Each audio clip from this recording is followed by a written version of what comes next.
Hey everyone, CertainlyNotJason here, and today we're going to be talking about one of the most iconic debates in the Dragon Ball community. Dragon Ball Z, Battle of Gods, the movie, versus an anime adaptation in Dragon Ball Super. Now, since this is my second video, I should tell you guys that I love dissecting the differences between movies and their anime counterparts, and Battle of Gods is the perfect example of how the same story can be told in two different ways. In this video, we're going to be covering everything: story differences, animation, pacing, and of course, the fights. So grab your senzu beans, sit back, and let's get into it. Alright, let's start with the plot, because this is where the biggest differences show up.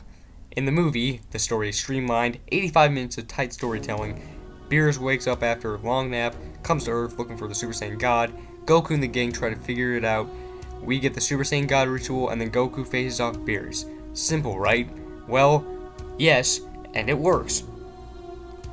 But then we get to the anime adaptation Dragon Ball Super. This story stretched across 14 episodes. Yep, that's right. So what did they fill all that time with? Well, we got more details on the Super Saiyan God ritual, extra character interactions, which honestly are fun, and some side plots that weren't even in the movie, like Pilaf's gang sneaking into Bulma's birthday party.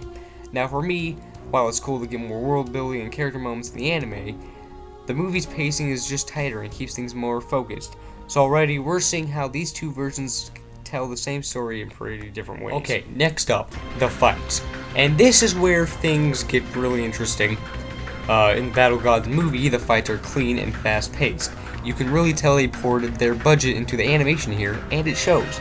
Goku's fight with Beerus is beautifully animated, high-stakes battle, and while it's not the longest fight in Dragon Ball history, the intensity is there.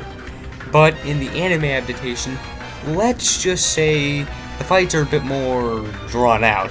The Goku vs. Beerus battle spans at least an episode, and while it does give us more of that classic Dragon Ball feel, it also suffers from early animation quality issues. I mean, episode 5 of Dragon Ball Super is practically just infamous for its poor animation. That being said, the anime does give us extended fight sequences with more details that weren't even in the movie. So if you like your fights with a bit more build-up and drama, the anime definitely deserves that. Speaking of the animation, let's talk about that next, because wow, this is where the movie and the anime really differ. In the Battle of Gods movie, the animation's top tier, every animation looks clean, the fight choreography is fluid, and the transformations are visually stunning. Goku's Super Saiyan God transformation, in particular, is handled beautifully with the red aura and the energy effects, making it feel truly special. But in the anime adaptation, the animation, well, let's just say it's a mixed bag. Early on, especially in those first few episodes, the art still was all over the place, and there are some rough moments, like the infamous episode 5, where characters look off-model and the action feels stiff. However, the art progresses and the quality does improve, but it never quite reaches the high bar that in the movie sets in. One thing that the anime does really well is give us more time with the characters. In the movie, the focus is primarily on Goku, Beerus, and the Super Saiyan God transformation, and while we do get some great character moments like Vegeta losing his mind when Beerus slaps Bulma, it's pretty contained. In the anime, though, we get a lot more. We see Vegeta training before even Goku arrives, and which adds some nice tension. We also get more of the Super Saiyan God ritual, giving it more weight and importance than in the movie.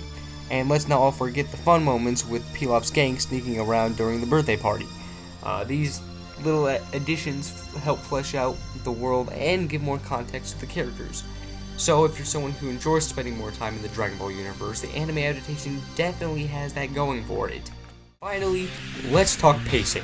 In the movie, the pacing is fast, everything happens quickly, and we move from one major event to the next without much downtime. This keeps the energy high, but it also means some moments, like the Super Saiyan God ritual, feel a bit rushed. On the other hand, the anime takes its time, maybe a bit too much time, but the 14 episodes allow for more detail. But some episodes do drag. The pacing can feel uneven, the longer runtime gives us more world building and extra moments with the characters, but it also introduced some filler that wasn't really necessary for the story. So, which version is better? Well, it really depends on what you're looking for. If you want a tight, well-animated cinematic experience, the Battle of Gods movie is definitely the way to go. It's polished, fast-paced, and doesn't waste any time. But if you prefer a more in-depth, extended look at the anime, with extra character moments and longer build-up to the fights, the anime adaptation in Dragon Ball Super gives you more to sink your teeth into. Just be prepared for some pacing issues and animation hiccups early on.